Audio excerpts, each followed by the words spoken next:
Masud. Waalaikumsalam, Bu Nera. Bagaimana kabarnya Pak Masud? Alhamdulillah kabar saya pada pagi hari ini sangat-sangat sehat. Alhamdulillah. Ya, Alhamdulillah. Sekarang lagi musimnya sakit ya Pak ya Masud ya? betul musim Iya. pancaroba. Iya, kemarin saya sempat sakit Pak Masud. Ya, Nggak enak sekali. ya seperti siswa juga hari ini banyak yang izin, banyak yang sakit ya Iya, karena iya, itu tadi iya. panas, batuk Iya, iya, dan iya. sebagainya. Iya, memang lagi musim ya Iya, Pak Masud betul. ya, kasihan juga anak. Jadi pembelajarannya terganggu dia ya. Iya, terganggu. Iya, Eh, iya. Bagaimana pembelajaran di kelas? Lancarkah Pak Masud? Pembelajaran di kelas cukup lancar, alhamdulillah lancar, tidak ada kendala, yaitu tadi kendalanya hanya beberapa anak yang izin sakit karena musimnya. Iya, iya. Itu aja yang menjadi kendala saat ini. Iya, iya. Pak Masud ini ngajar kelas berapa ya? Saya saat ini ngajar kelas 7, Kelas jadi 7. kelas 7A, B, C, D, E, F, G, H, I, J, 10 kelas 7 semua. Iya, iya. Berarti hanya kelas 7 ya? Iya, saya Bapak ngajar dapat ini, kelas 7. dapat berapa jam pelajaran satu minggunya? Jumlah 30 jam. 30 jam, 30 banyak jam ya? ya. Apakah Pak Masud juga nyabang di sekolah lain? Tidak, saya hanya satu di SMP 5 ini, tidak nyabang, jadi fokus di satu sekolah saja. Malah lebih bagus ya, Iya. hanya terfokus pada satu sekolah ya Iya, Pak Masud ya. Iya, iya. Menurut Pak Masud, anak-anak yang sekarang ini bagaimana ya? Pak Masud kan ngajar kelas 7 nih ya. Menurut Pak Masud bagaimana? Apakah ada perbedaan dengan anak yang sebelum pandemi itu? Kalau perbedaan memang jelas beda sangat-sangat beda. Terutama kalau zamannya sebelum adanya pandemi itu kan anak ketika diajar itu kan mereka fokusnya itu kan jauh lebih baik. Tapi kalau sekarang anak sudah menggunakan HP dan sebagainya, ketika biasanya diajar itu mereka sambil bermain HP, walaupun itu ada yang buka materi dan sebagainya, tapi itu kan juga salah satu sebenarnya sangat-sangat mengganggu. Iya, iya. Karena pusat fokusnya siswa itu kan nanti juga tidak terhadap gurunya tapi malah ke HP-nya. Iya. Perbedaannya hanya di situ. Dan juga tapi juga ada dampak positif dan negatifnya. Ya, negatifnya itu tadi, tapi cuma kalau untuk dampak positifnya anak lebih jauh bisa berkreasi, membuat tugasnya itu jauh lebih bervariasi ketimbang mereka menggunakan hanya media-media yang seperti dulu yang belum menggunakan HP yang seperti saat ini. Iya. Jadi ada min plusnya ya Pak Iya, Masud ya. ada. Kalau dilihat memang ya sekarang pandemi kan beralihnya tuh banyak ke HP ya. Iya, betul. Iya. Tinggal kita sebagai guru mengarahkan ke murid untuk ke sisi positifnya itu seperti apa. Saya kira Pak Masud sudah luar biasa sekali itu. Untuk yang kelas 7 ini materinya ada berapa ya Pak Masud ya? Untuk di materi semester 1 ini ada 3. 3. Yang pertama di bab pertama itu terkait sejarah perumusan dasar negara. Kemudian yang di bab kedua ini ada materi norma dan undang-undang dasar, itu di bab 2. Kemudian di bab ketiga nanti ada NKRI. Gitu. Sekarang Pak Masud sudah nyampe bab mana ini? Saya saat ini sudah sampai di bab 2 terkait bab 2. norma dan undang-undang dasar. Sebenarnya materi bab 2 ini hampir sama dengan bab 1. Ini cuma lanjutannya, lebih penekanannya, lebih ke aksinya di bab 2 ini. Untuk di bab pertama itu kan lebih cenderung ke sejarahnya, mulai dari proses perumusan dasar negara sama di rancangan undang-undang dasarnya. Tapi yang di bab 2 ini lebih ada normanya, yang itu norma kan biasanya lebih dengan kehidupan kita sehari-hari, mulai dari norma agama, kesopanan, kemudian ada norma kesusilaan sampai yang norma hukum, yaitu yang nanti diambil dari undang-undang dasar. Lebih menarik berarti ya? Iya, lebih ke aksinya. Lebih ke aksi nyata ya. Jadi anak lebih paham gitu ya. Bagus sekali. Berarti sekarang bab 2 tentang norma dan undang-undang dasar ya. Iya. Nah, saya ingin tahu ini Pak, maksudnya, kira-kira tujuan yang dicapai di bab 2 atau norma dan undang-undang dasar ini apa ya Pak maksudnya? Tujuannya ada 3. Yang pertama itu diharapkan peserta didik mampu menghayati dan menjelaskan pentingnya norma dan hubungannya dengan undang-undang dasar. Itu Mmm, tujuan yang pertama. Jadi siswa itu tidak hanya ngerti pengertian dari norma, tapi mampu menghayati dan juga mampu mengamalkan dalam kehidupan sehari-hari. Kita ketahui mhm, di era saat ini kan tingkat kesopanan siswa terhadap orang tua kan sudah mulai sedikit iya iya, mulai luntur itu. Makanya yang pertama itu, tujuan yang pertama. mmm, Kemudian yang kedua, tujuannya yaitu peserta didik mampu menjelaskan perumusan, pengesahan, dan perubahan undang-undang dasar. Jadi norma itu kan diambil dari undang-undang dasar sebagai hukumnya atau mhm, sebagai induknya. Nah, makanya siswa juga harus tahu proses perumusan mulai dari awal, kemudian pengesahan sampai dari perubahannya itu istilahnya seperti amandemen, mhm itu juga mhm, harus ngerti gitu. Selain tadi untuk menerapkan dalam kehidupan kehidupan sehari-hari sehari-hari, itu. iya, heeh, Kemudian yang ketiga, ini juga untuk mendisiplinkan siswa dalam menjalankan hak dan kewajibannya sehari-hari. Terutama kalau kita berbicara tentang hukum, norma, itu kan pasti tidak lepas dari yang namanya hak dan kewajiban. Itu. mhm mhm. Itu tujuannya ada 3 tadi di bab ini. Itu. Bagus ya, Nah, saya tertarik tuh yang, anak-anak nanti bisa mengamalkan di kehidupan iya, itu sehari-hari. yang penting kan di situ Iya, aksinya gitu loh. Jadi siswa tidak hanya mendengarkan, tahu mhm, pengertian, kalau hanya sekedar tahu pengertian itu kan mudah, tapi iya, yang susah mhm itu kan yang menerapkan gitu loh. mhm, Jadi di materi ini lebih nanti saya akan menekankan selain siswa itu tahu pengertian dari norma itu apa, mhm, undang-undang dasar itu apa, juga nanti dia dapat menerapkan dalam kehidupan sehari-hari. iya, Baik itu di sekolah sama bapak mmm, ibu guru, sama teman, kemudian di rumah sama orang tua, dan juga di masyarakat atau di lingkungan sekitarnya. Itu kan juga sangat penting iya iya, gitu loh. Orang cerdas kan tidak hanya dia hanya pinter ilmu pengetahuan saja, mhm, tapi kan juga orang itu kan nanti akan menilai dari sikapnya gitu. bagus, luar biasa sekali Oke, Pak Edi. itu. Saya terpesona sekali dengan, apa, penjelasan Pak Edi. Iya, Ya, saya tidak sabar ini. Kira-kira nih, kan tadi sudah disebutkan tujuannya apa iya, saja. Saya tertarik tadi yang, apa, siswa nanti diharapkan bisa mengamalkan pada kehidupan sehari-hari, iya, tidak hanya teori saja yang tidak hanya didapatkan. teori. Nah, Betul. kira-kira Pak Edi nanti, eee area pengembangan, yang berpihak pada murid ini kira-kira seperti apa ya untuk yang tujuan tadi yang sudah disebutkan? Untuk area pengembangannya nanti ini murid akan saya coba untuk membuat sebuah poster Mhm, yang dimana isinya itu terkait norma, contoh dari norma. Nah, norma itu kan ada 4 macam, yang tadi ada norma kesusilaan, ada norma kesopanan, ada norma agama, dan juga ada norma hukum. Nah, nanti setelah saya selesai menjelaskan dari keempat macam norma tersebut, nanti anak saya coba untuk membuat poster yang dimana isinya itu terkait dari contoh keempat norma tersebut, mmm, memilih salah satu sesuai dengan kreativitas mhm mereka, mhm. sesuai dengan bakatnya mereka mau mengambil yang mana itu tadi. Itu yang Mmm, nanti akan saya terapkan. Nah, dari poster tersebut mereka untuk bisa menerapkan dari poster menjadi perilaku untuk kehidupan mereka sehari-hari, itu tujuannya bagus. di akhirnya itu. Jadi Gitu. nantinya dari poster itu, eee, jadi perilaku siswa itu ya Iya, penerapannya heeh, dalam sehari-hari ya. iya, Ini bagus sekali ini. Ini tadi juga ada berdiferensiasi menurut saya. Karena iya, apa? Diberi poster, kemudian ada 4 norma. 4 norma. Ya, Iya, jadi, Pak Edi di sini saya lihat juga tidak gini, "Kamu yang absen satu harus norma yang ini, iya, absen 2 harus norma ini." tidak. Lah, di sini Pak Edi kan memberi Iya, kebebasan tidak buat memberi anak-anak. kebebasan sekreatif mungkin, Iya. gitu loh. Nah, Apakah Pak Edi nanti posternya ini berupa digital atau, karya tangannya anak?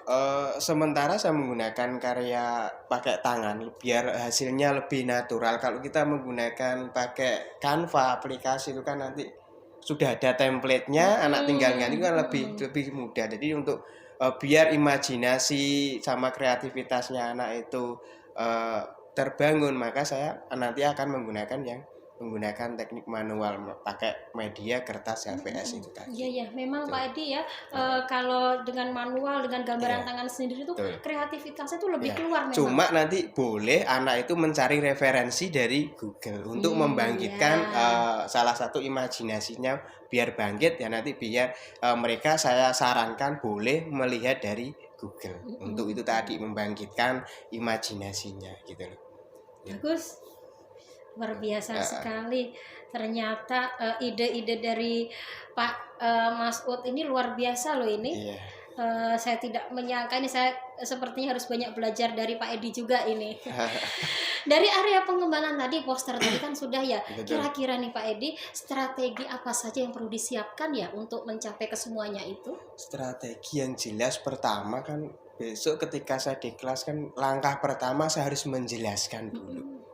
Walaupun anak memang sudah ada yang tahu terkait norma, sudah tidak asing di telinga mereka, tapi kan banyak anak juga yang belum ngerti apa tuh itu norma. Apalagi norma kan tadi sendiri, norma itu kan sebuah aturan gitu loh. Walaupun aturan yang dimana kalau menurut teori itu kan aturan yang tidak tertulis, lahirnya dari sebuah kebiasaan. Contoh misalkan kita kalau mau masuk rumah harus mengucapkan salam, itu kan juga termasuk bagian dari norma. Kalau kita misalkan masuk rumah tanpa salam itu kan nanti penilaian orang kan kurang sopan.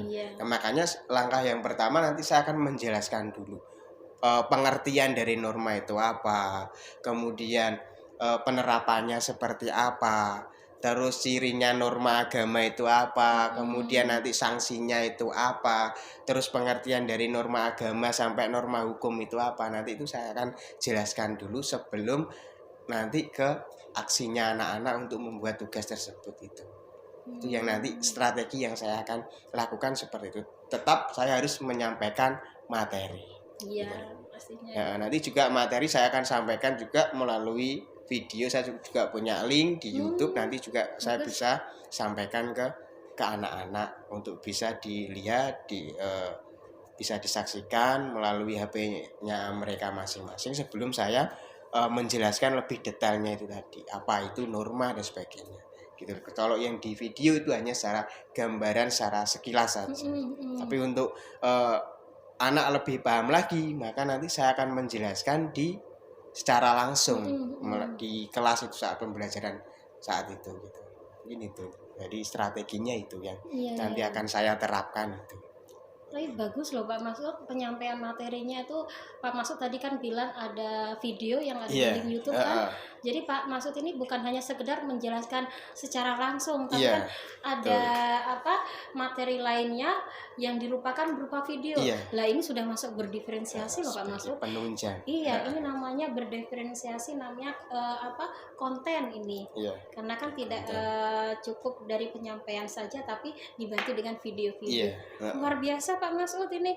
Saya kok jadi tidak sabar ya, saya ingin melihat bagaimana caranya ini mengajarnya Pak Masud. Ini kira-kira disampaikannya minggu kapan ya nih? Kapan? Rencana hari Senin besok. Berarti mulai minggu depan ini sudah minggu mulai depan baru sudah itu. saya mulai dari kelas 7A itu hari Senin itu. Akan saya sampaikan di kelas itu. Itu sudah siap semua ya, perangkatnya sudah siap sudah ada, perangkat sudah ada, anak-anak juga sudah saya infokan untuk membawa kertas HVS untuk media nanti ya. Jadi biar nanti ketika pembelajaran anak tidak ribut mencari atau membeli kertasnya sebagai media untuk gambarnya itu tadi poster, tapi anak sudah siap gitu. Jadi untuk mempersingkat waktu supaya waktunya nanti tidak terbuang. Gitu. Itu nanti biasa sekali Pak Masud. Memang ya guru itu dituntut untuk kreatif ya Pak Masud ya. Memang sekarang dikatakan kurikulum merdeka buat anak, biar anak itu dibebaskan untuk memancing kreativitas. Ya kan? Gitu. Kita sebagai guru menuntunnya, membimbingnya harus seperti apa. Lah guru harus lebih kreatif lagi. Ya kan? Apalagi anak-anak zaman sekarang kalau sudah kena HP itu ya sudah kreatif sekali itu. Kadang anak kalau mengerjakan pakai HP itu kan lebih cepat daripada pakai tulisan tangan. Iya. Itu ada sebuah eh, apa ya istilahnya, kenyataan yang harus dihadapi di era saat ini. Nah, Memang iya gitu, itu. kita tergantung pandai-pandainya guru membuat teknologi itu menjadi hal yang positif untuk pembelajaran. Iya. Nah, Baik Pak Masud, ini saya setelah mendengarkan percakapan dengan Pak Masud dari Ya. tujuannya tadi apa, dari materinya Pak Ya. Masud, kemudian area pengembangannya itu yang dikembangkan apa, kemudian strategi yang disiapkan apa, saya kok tertarik ya untuk mengamati Pak Masud itu di kelas. Apakah saya diperbolehkan untuk mengamati di kelas? Silakan, tidak masalah, saya mempersilahkan Gitu jenengan untuk masuk di atau ikut pembelajaran di kelas saya nanti Iya, hari saya Senin. ingin ikut belajar juga itu, Betul. ya. Ya. Oke. Kira-kira hari apa saya bisa ikut? Sesuai jadwal langsung minggu depan hari Senin aja. Dari Senin. Kelas Langsung. berapa itu? Itu kelas 7A. Kira-kira kapan ya saya bisa ikut ke kelasnya Pak Masud? Langsung minggu depan aja hari Senin, langsung di jam pertama di kelas 7A. Jenengan nanti bisa ikut di pembelajaran di bab yang kedua ini tadi. Langsung, gitu. iya. Langsung hari Senin Iya, ya? hari Senin Di jam pertama ya? Oke. Baik, terima kasih Pak Masud sudah mengizinkan saya untuk masuk di Iya, kelasnya. sama-sama. Saya sama-sama belajar lah dari Iya, Pak Masud. sama-sama. Luar biasa sekali Pak Masud. Mungkin cukup Pak Masud ini saya bincang-bincang dengan Pak Masud. Saya terima kasih sekali Iya, atas sama-sama. waktunya sama ilmu-ilmu Pak Masud tadi. Iya. Luar biasa sekali, Iya. sangat menginspirasi saya. Terima Ya. kasih. Terima kasih. Assalamualaikum warahmatullahi wabarakatuh. Waalaikumsalam warahmatullahi wabarakatuh. Assalamualaikum warahmatullahi wabarakatuh. Pagi hari ini kan pasti ada tujuan. Tidak mungkin kita belajar itu tidak ada kata-kata. Tadi kan kita sudah belajar terkait pengertian dari norma. Norma berbentuk poster. Kemudian cari referensi dari internet bebas kreatif kalian. Angkat kertas HPS-nya, semuanya diangkat kertasnya.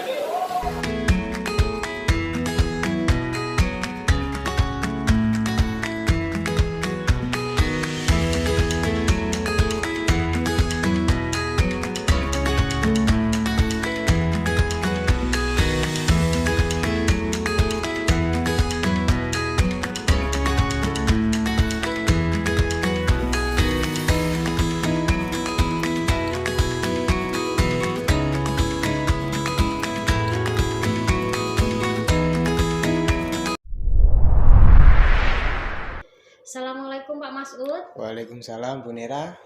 Bagaimana kabarnya Pak Masud? Alhamdulillah hari ini kabarnya baik. Maaf ya baru bertemu sekarang. Soalnya kemarin saya tidak bisa mendadak ada acara kemarin ya Pak Masud Iya, ya. tidak apa-apa. Apa kemarin saya sudah sempat ikut pembelajarannya Pak Masud, luar biasa sekali. Saya mendampingi Pak Masud, banyak pengalaman yang bisa saya ambil dari pembelajarannya Pak Masud. Bagaimana nih kemarin Pak Masud? Apa yang bisa diceritakan dari pengalaman kemarin? Oke, terima kasih Bu Nera. Jadi dari pengalaman pembelajaran kemarin, alhamdulillah lancar. Ya. Tapi juga gitu dalam pembelajaran kan pasti ada beberapa masalah Gitu. yang ditemui di dalam kelas. Walaupun kita sebagai guru awalnya sudah apa ya istilahnya, membuat skenario yang sedemikian rupa, tapi namanya dalam pembelajaran itu kan pasti ada beberapa hal yang harus diperbaiki ke depannya. Iya. Salah satunya yang pertama, kemarin saya sudah menginformasikan kepada anak-anak melalui grup WA. Kemarin saya sudah mengatakan bahwa anak-anak tolong besok pembelajarannya kamu harus bawa 1 kertas HVS plus pensil warna atau ballpoint warna kalau bagi yang punya gitu. Tapi juga dari informasi yang saya sampaikan itu ternyata ketika pembelajaran di kelas begitu saya tanyakan ada beberapa anak yang tidak membawa. Betul, ya. tidak membawa. Dari tidak membawanya itu berbagai macam alasan seperti tidak baca info karena kuotanya habis dan sebagainya, ya macam-macam lah namanya anak. Nah itu tapi itu ya kendala yang saya alami. Jadi ketika rencananya semuanya harapan saya itu bawa semua, tapi begitu dengan adanya sedikit anak yang tidak membawa itu kan akhirnya akan mempengaruhi. Iya, betul. Akhirnya apa, anak tersebut kan minta izin keluar dan sebagainya. Ini Iya. pembelajarannya ini kan waktunya yang rencananya 2 jam pelajaran itu selesai, tapi dengan adanya kejadian tersebut pasti ada waktu yang terpotong, akhirnya tidak selesai. Itu masalahnya itu yang saya hadapi. Jadi memang Pak Musud ya, meskipun kita sudah menyuruh anak untuk jangan lupa besok untuk membawa peralatan yang disiapkan untuk pembelajaran selanjutnya, dan Pak Masud sudah berusaha untuk mengumumkan di grup WA ya Pak Masud. Iya, ya? di grup WA. Tapi tetap saja anak itu seperti itu. Betul. Nah. Nanti alasannya saya lupa Pak gitu ya. Ada lupa, gak baca dan sebagainya. Iya gitu, ada saja anak-anak itu ya, namanya juga anak-anak Pak Masud ya, kita juga mengarahkan yang baik itu seperti apa. Saya kira kemarin kok lancar saja, ternyata yang ditemukan dalam pembelajarannya Pak Masud ada saja ya permasalahannya ya. Saya kira lancar saja kemarin. Kemudian Pak Masud, setelah kita melakukan perbincangan kali ini, percakapan kali ini, kira-kira tujuan yang ingin dicapai dari Pak Masud apa ya ini? Tujuannya, harapannya ke depan dengan kejadian yang tadi saya ceritakan itu mungkin sudah tidak ada lagi kejadian semacam itu. Gitu loh, harapan saya seperti itu. Tidak ada lagi alasan tidak bawa, tidak baca dan sebagainya. Padahal itu kan sudah saya informasikan jauh 3 hari sebelum saya di kelas tersebut gitu loh. Jadi kan paling tidak mereka kan mesti sudah membaca, tapi ya itu tadi realitanya di lapangan memang seperti itu, tidak sesuai dengan harapannya yang sudah saya istilahnya sudah saya rancang, tapi kenyataannya memang seperti itu. Berarti kedepannya ya mungkin biar lebih efektif mungkin ya itu tadi, saya sebagai guru paling tidak saya harus membuat cadangan, dalam arti membawa sendiri alatnya itu untuk bukannya untuk memberi keistimewaan untuk anak yang tidak bawa, tidak, untuk istilahnya meminimalisir waktu tadi biar tidak terbuang sia-sia, itu tujuannya itu. Jadi yang diinginkan Pak Masud nanti ini bisa terselesaikan supaya anak-anak itu tidak ceroboh lagi. Iya, tidak ceroboh. Supaya anak-anak itu lebih teliti, lebih ingat lagi apa yang dipesankan oleh gurunya untuk persiapan pembelajaran. Karena kalau ada saja kesalahan pasti nanti tujuan pembelajaran itu tidak sesuai dengan yang diharapkan gitu kan ya. Sudah direncanakan Pak Masud, nyatanya ada saja kesalahan. Itu Pak Masud ya. Kemudian Pak Masud, dari tujuan tadi, yang pertama kasus yang dihadapi Pak Masud ya, kemudian tujuan yang diinginkan nantinya apa. Nah, kira-kira kesempatan apa ya yang dimiliki Pak Masud sekarang ini untuk kedepannya itu seperti apa? Kesempatan saya untuk kedepannya itu tadi kan, guru kan harus memberikan arahan terhadap siswa supaya kedepannya kalau diberikan informasi ataupun tugas dari Bapak Ibu guru tuh paling enggak mereka harus punya tanggung jawab gitu loh. Wong itu kan hanya membawa kertas.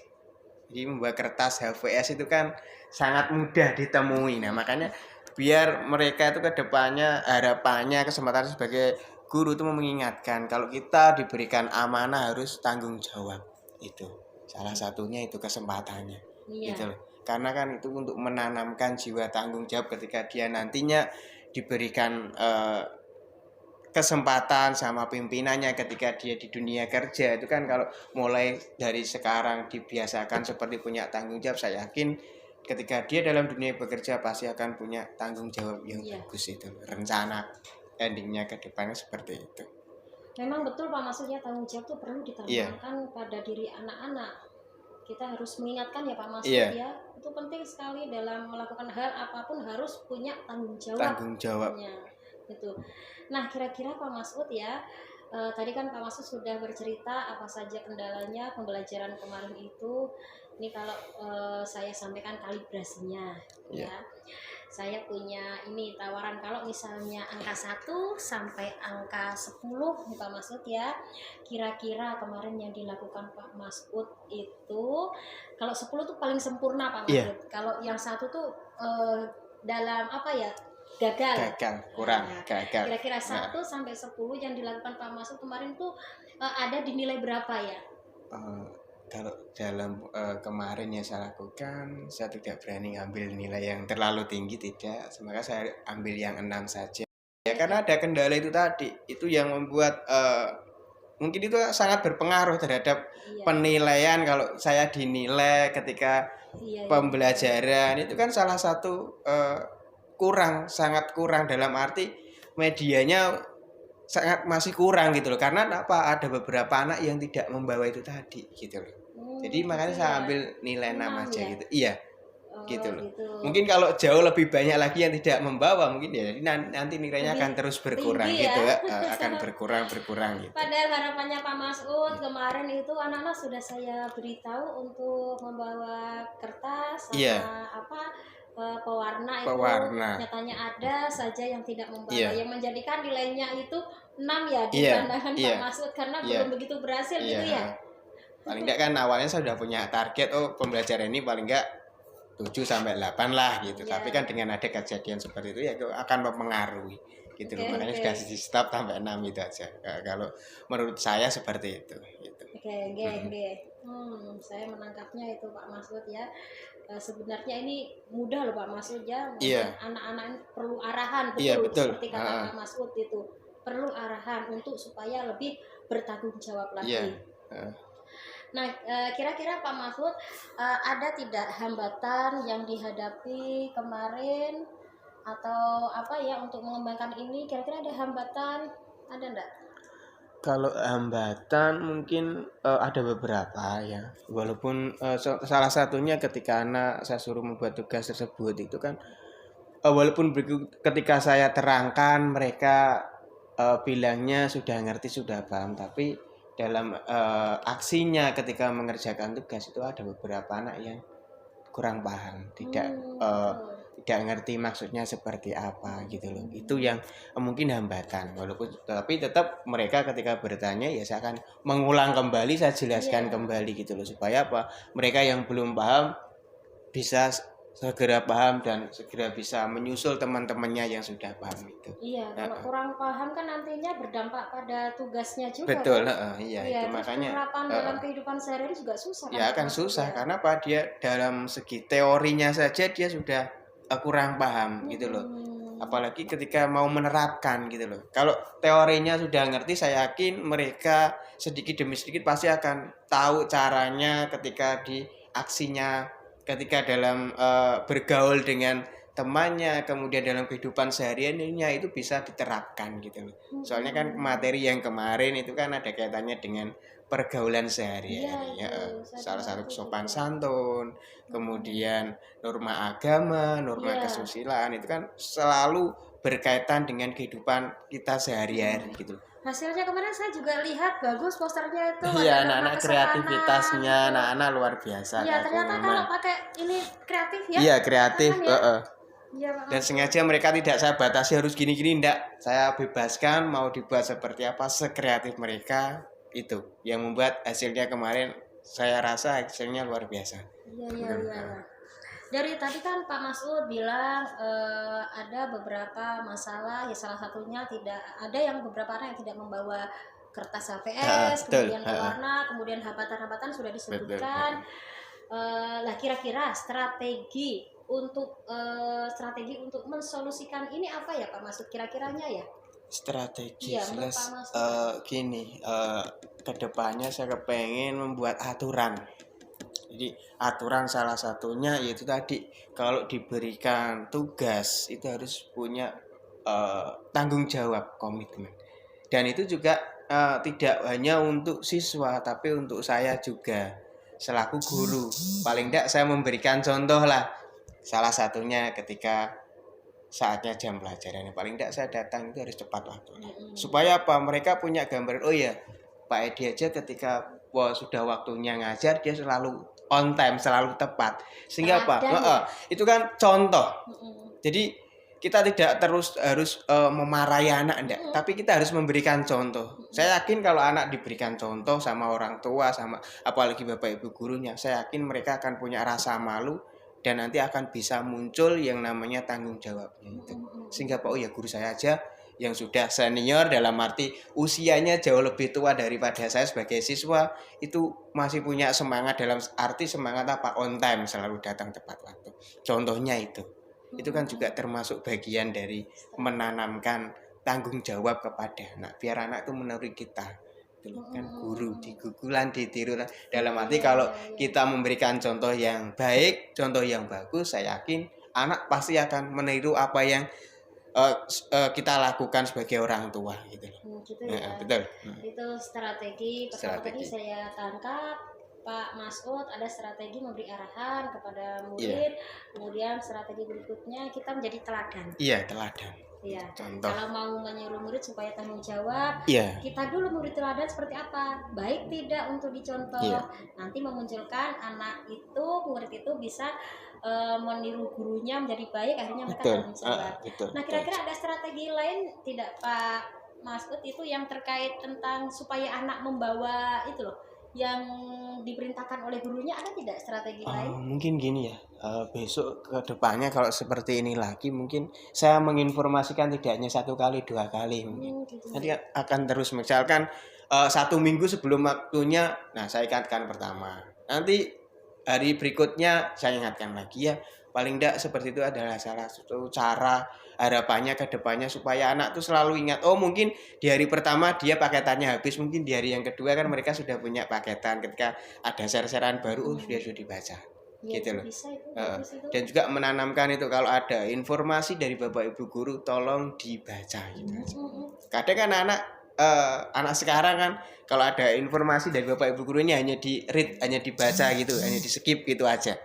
Gitu loh. Itu yang membuat apa? Mereka kan enggak baca apa toh perintah di dalamnya. Kita itu yang mungkin membuat anak kurang punya tanggung jawab itu kadang di situ. Ya mungkin itu strategi yang keduanya itu tadi. Selalu mengingatkan.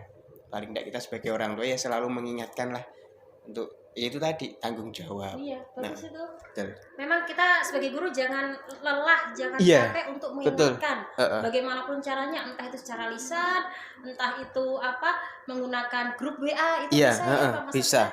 Bagus itu. Misalkan kalau kita lewat depan kelasnya, jangan lupa ya anak-anak. Nah, itu adalah salah satu contoh mengingatkan secara langsung. Atau mungkin bagi anak yang HP-nya trouble atau error, tidak ada kuota, maka dia sudah menerima secara langsung gitu. Bagus, bisa itu disolusikan seperti itu. Solusi yang kedua seperti itu. Iya. Nah, kira-kira andaikan ini sudah diterapkan Pak Masud ya, ukuran keberhasilannya itu seperti apa ya kalau ini dikatakan berhasil itu?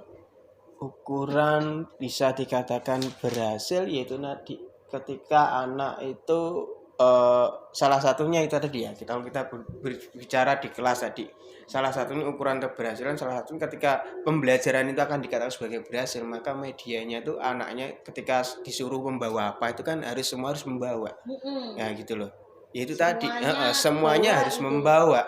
Itu adalah salah satu ukuran keberhasilan ketika pembelajaran di kelas kan situ. Walaupun nanti anak itu paham atau tidak, itu kan nanti gurunya misalkan mereka belum paham kan kita bisa mengulangi lagi. Gitu loh.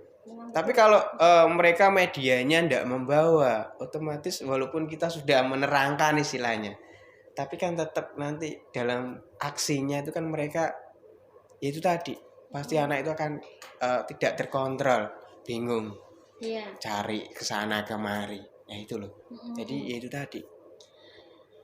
Memang ukurannya keberhasilan dibilang Pak Masud tadi, nanti kalau bisa anak-anak itu bisa membawa semua yang dipesankan oleh Pak Masud ya. Itu kan keberhasilan yang pertama itu. Nanti keberhasilan untuk jangka yang lebih panjangnya ya, mereka bisa menerapkan dalam kehidupan sehari-hari, ketemu Bapak Ibu guru mengucap salam, kemudian ketika makan itu harus duduk, baca doa dulu. Lebih penting itu Pak Masud. Kemudian etika cara makan, nah itu kan nanti bisa diterapkan dalamnya. Karena apa, materi yang saya ajarkan kemarin kan memang selalu berkaitan dengan kehidupan sehari-hari itu tadi. Itu di jangka yang panjangnya, gitu loh. Kalau dia di kelas ya tadi awalnya ya memang itu harus punya tanggung jawab membawa itu tadi, sampai nanti yang ke terakhirnya itu tadi mereka bisa menerapkan dalam kehidupan sehari-hari. Bagus Pak Masud, menarik sekali ini solusinya Pak Masud itu juga bagus ya. Iya. Kira-kira Pak Masud, komitmen apa ini untuk rencana ke depannya bisa berhasil, supaya berhasil ini? Nah, supaya berhasil itu tadi siswa harus itu tadi dalam ketika disuruh gurunya tugas apa maka harus dibawa itu. Supaya apa? Kedepannya ketika ada pembelajaran seperti itu, ketika eh, gurunya sudah siap, mudah masuk, sudah ada tugas, maka mereka sudah siap, bahannya sudah ada, maka waktunya itu nanti tidak terbuang sia-sia. Sehingga apa? Dari mereka disiplin waktu itu nanti akan punya tanggung jawab. Nah, itu. Betul. Salah Betul, satunya betul. komitmennya ke depan seperti itu. Iya ya, kira-kira supaya ini semua ini tercapai Pak Masud ya pasti ini butuh dukungan ini. Siapa yang kira-kira yang menjadikan faktor pendukung supaya rencana ini menjadi berhasil sesuai tujuan yang diharapkan? Ya, tentunya faktor pendukungnya banyak ya. Salah satunya sekolah, Iya. kemudian Bapak Ibu guru, wali kelas, orang tua, dan juga kembali lagi ke siswanya itu. Jadi Iya. kalau sekolah buat aturan apa, kalau siswanya tidak mau diajak berubah, maka ya aturan itu akan mentalakan tidak terpakai gitu loh. Iya. Jadi semua itu harus ada sinergi Iya. gitu loh. Dari Iya. sekolah, kemudian guru, Iya. orang tua, dan Orang juga tua. siswa. Iya, Iya. semua berkolaborasi Iya, ya untuk kolaborasi. mencapai tujuan ya. Bagus sekali Pak betul. Masud. Saya kira tuh rencana Pak Masud bagus sekali. Tadi masalah-masalah Pak Masud saya kira sudah tersolusikan dengan Iya. apa tadi yang disebutkan Pak Masud tadi. Kemudian harapan-harapan kedepannya seperti apa, dan tetap yang dikembangkan di sini adalah siapa, murid ya? Murid. Murid ya. Murid. Bagus, saya kira ini sudah menemukan nih solusinya Pak Masud ya, bagus sekali. Apakah ada lagi yang ingin diceritakan pada saya? Saya rasa cukup, Bu Nera. Oh gitu. Ya. Saya juga mengucapkan terima kasih sama-sama. ya, karena apa? Jenengan sudah mau mendengarkan cerita saya, dan akhirnya saya bisa menggali solusi ketika besok ke depannya ada masalah lagi ketika dalam pembelajaran. Nah, itu nantinya akan bisa memunculkan solusi bagi saya supaya ke depannya itu pembelajaran itu seperti apa tuh, biar tidak terulang lagi gitu. Iya. Terima kasih bantuannya, Bu Nera. Sama-sama, kesimpulannya Pak Edi itu luar biasa kreatifnya, luar biasa sekali inspiratifnya. Saya kira sudah cukup Pak Masud ya. Semoga pembicaraan kita hari ini itu dapat bermanfaat bagi semuanya ya. Saya akhiri. Assalamualaikum warahmatullahi wabarakatuh. Waalaikumsalam warahmatullahi wabarakatuh.